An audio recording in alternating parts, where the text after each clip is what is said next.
జవాబుదారీతనం, న్యాయం, ప్రజాస్వామ్యానికి ప్రతీకగా నిలవాలని ఆకాంక్షిస్తున్నాను. కేంద్రంలో రాష్ట్రంలో స్థిరమైన ఎన్డీఏ ప్రభుత్వం ఏర్పడిన కారణంగా అభివృద్ధి కార్యక్రమాలు వేగంగా సాగుతున్నాయి.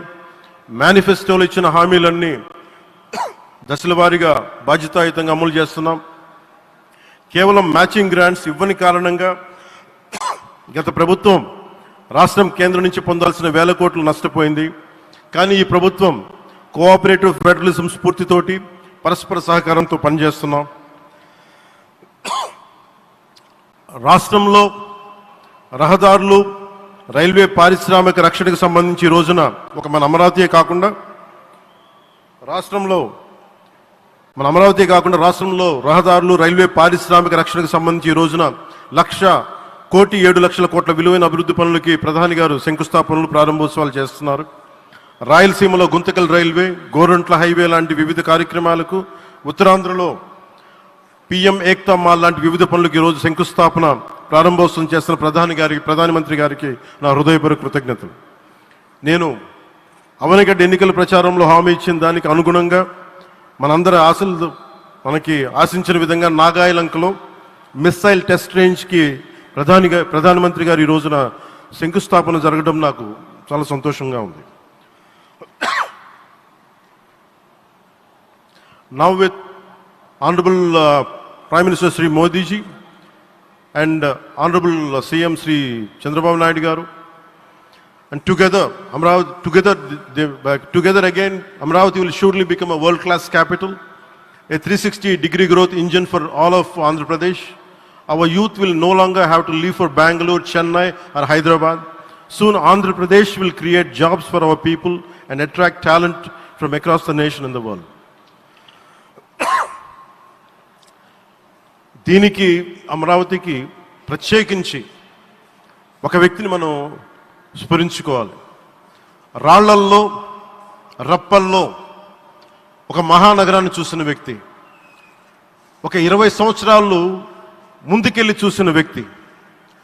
అలాంటి నాయకులు మనందరం కోరుకున్నట్టుగా ఆయన వెనంటే ఆయన ఉండాలి, ముఖ్యమంత్రిగా ఉండాలి అని మేము ఆశించిన విధంగా ఆయన ముఖ్యమంత్రి అయ్యారు. ఆయన సైబరాబాద్ అనే సిటీని ఎలా నిర్మించారో, ఎంత అద్భుతంగా రూపకల్పన చేశారో, అమరావతి అనే ఈ క్యాపిటల్ని కూడా ఆయన అపారమైన అనుభవంతో, ఆయన దక్షతతోటి, ఆయన గవర్నెన్స్ కేపబిలిటీ తోటి, అడ్మినిస్ట్రేటివ్ కెపాసిటీ తోటి ఇది అద్భుతమైన మహానగరంగా తీర్చిదిద్దుతుంది.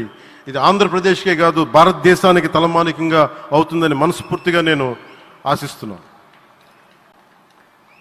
అలాగే ప్రత్యేకించి ఈ రోజున మనం ప్రధానమంత్రి గారిని చాలా లోతుగా మనం అర్థం చేసుకోవాలి. ఈ రోజున కశ్మీర్లో దాదాపు 28 మందిని చంపేశారు.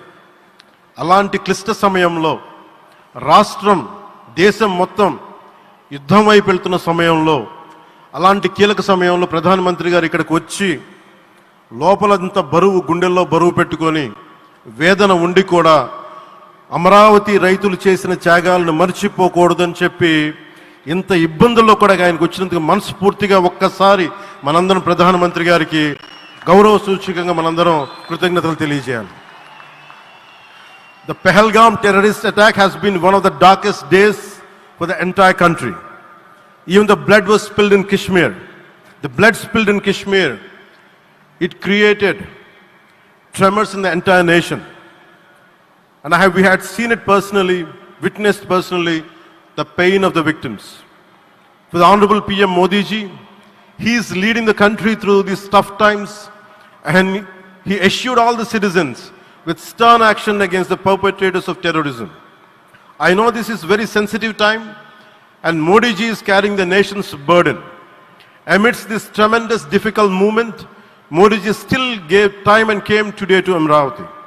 This shows his deep commitment to Andhra Pradesh, to the people of Andhra Pradesh, and we are deeply grateful to you, sir. May Lord Bhavani, mana Kanakadurgam ఆశీస్సులతోటి వారికి బలాన్ని ఇవ్వాలి, శక్తిని ఇవ్వాలి, మనందరం ప్రార్థిద్దాం. May Lord